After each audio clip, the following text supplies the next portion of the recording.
Hello. Hello, good morning, Kate. Good morning. You're going to be our guest tonight with Julia Hanna.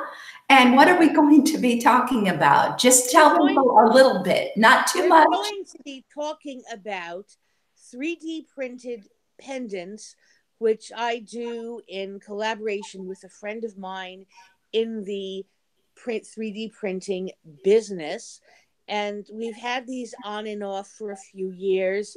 Originally, we had a 3D only model, which would literally change as you move from this one shows that I made as a sample to show we can offer everything from A through Z. Very Many good. people, however, prefer our newest model, which is a more conventional, simply two-dimensional pendant and overlapped monogram.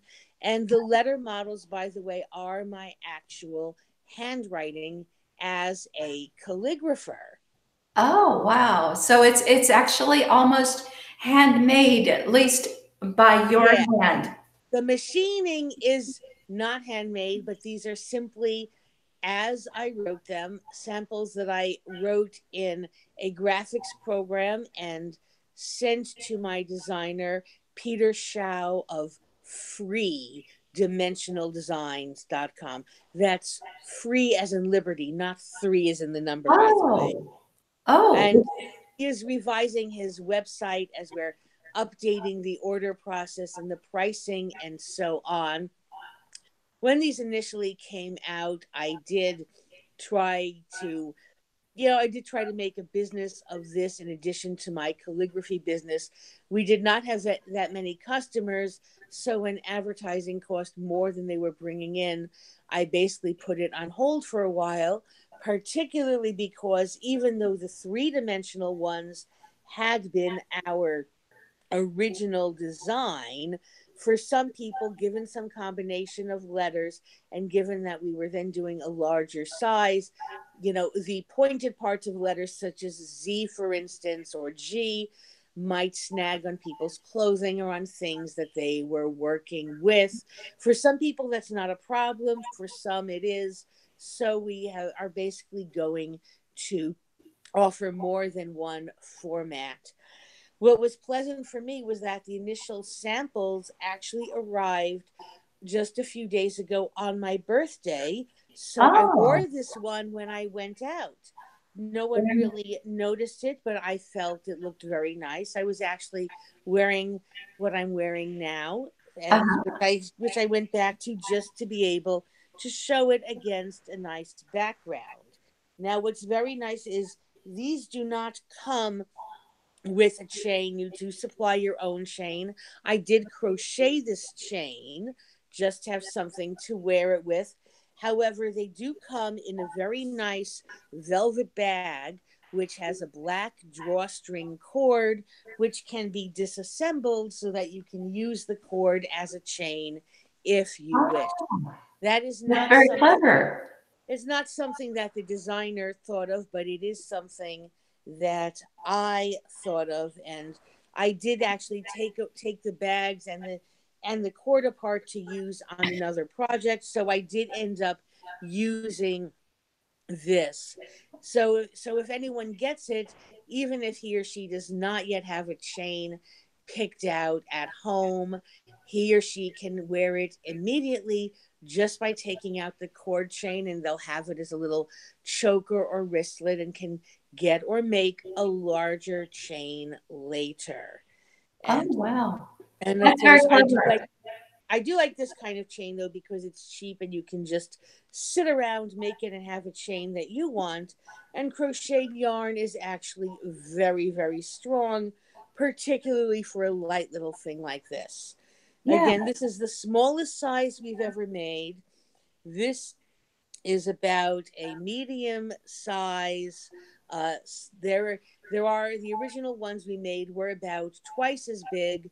They were pretty clunky for some people, but the men liked them. So I'm urging my designer to make a variety of sizes as well as a variety of materials. Is it possible to order it as a freestanding item, like to put on a coffee table? I haven't checked with him, but I'll tell you what, if you put that request in writing to me, I'll forward it to him. He probably would need, it would probably cost a lot more because it would be bigger. It would have to Sure. be slightly redesigned to eliminate the chain attachment.